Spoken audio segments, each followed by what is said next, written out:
Home to me means less of a space and more about people. I think people really represent home. What home means to me has changed over the years. When I was living back in Ecuador, home meant family. And then when I moved to Canada, home was wherever I made it. Home is where my dog is.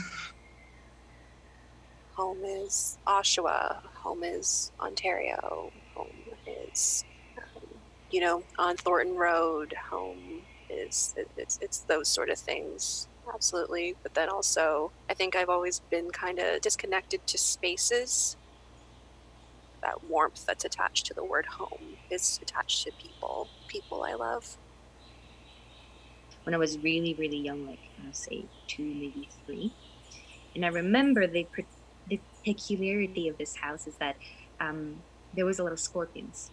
So you always had to watch where you were walking. Like if you're walking, you had to look at the floor and just be aware of your surroundings and be aware of your space. And I think that from there, that's why I always look at the floor whenever I'm walking, and it just stuck with me.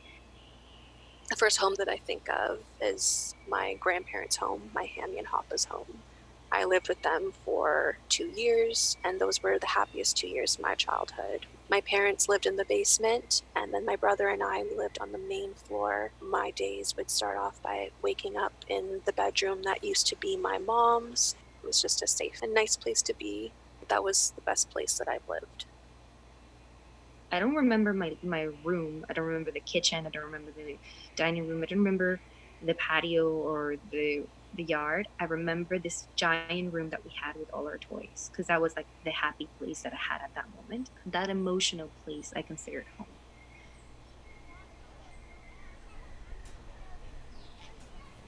Hysj kan det høle, gresset glor. Hysj kan det høle, en meiter meg som lå.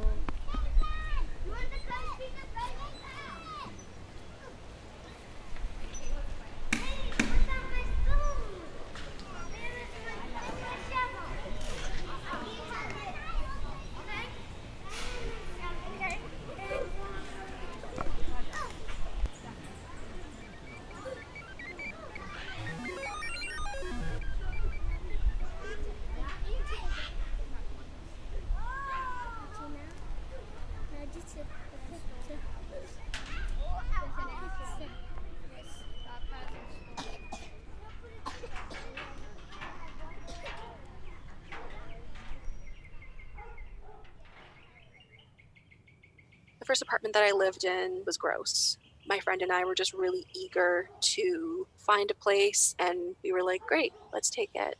There's chips in the bathtub, and there was mold in the sink. And when I opened the cupboard in the kitchen, and there were cobwebs and leftover pieces of cutlery as well as cat hair, not having a bathroom that was up to standard was upsetting. I would only ever really shower in there and shower very quickly. I remember everything from the texture of the wood of the stairs to like the echo that the hallways made. I remember the cold of the tile in the bathroom and the sound of the curtain.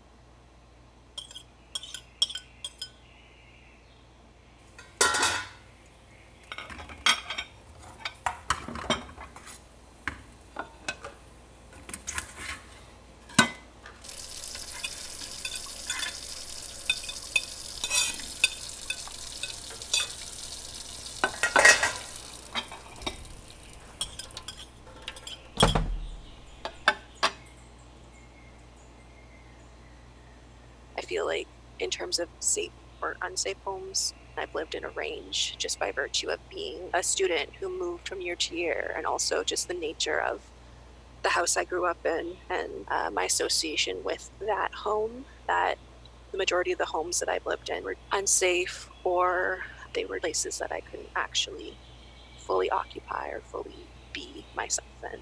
I've been really lucky in life that I've never was in a situation where I felt unsafe.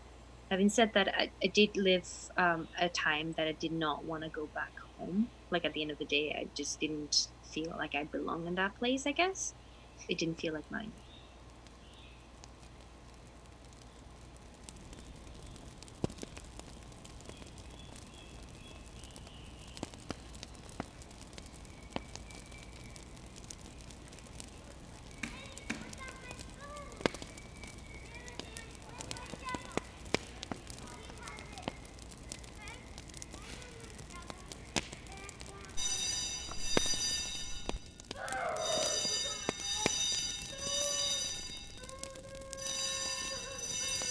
intentionally avoid returning to that space. I don't stay in that space. I don't stay over in that space.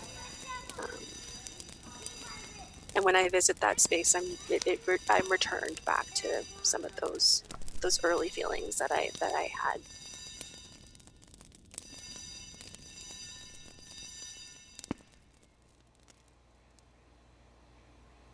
Stuff can sometimes have memories attached to it, and sometimes those memories you just want to get rid of.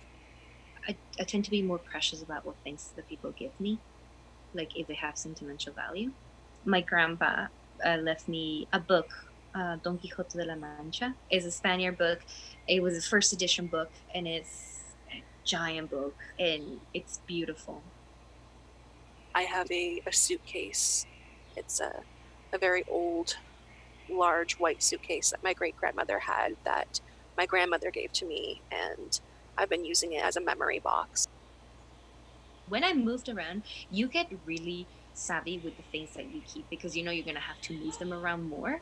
So you minimize to like the core of like what you like. It would be a short list of the things I would want to take with me, and the rest of it I could just abandon it.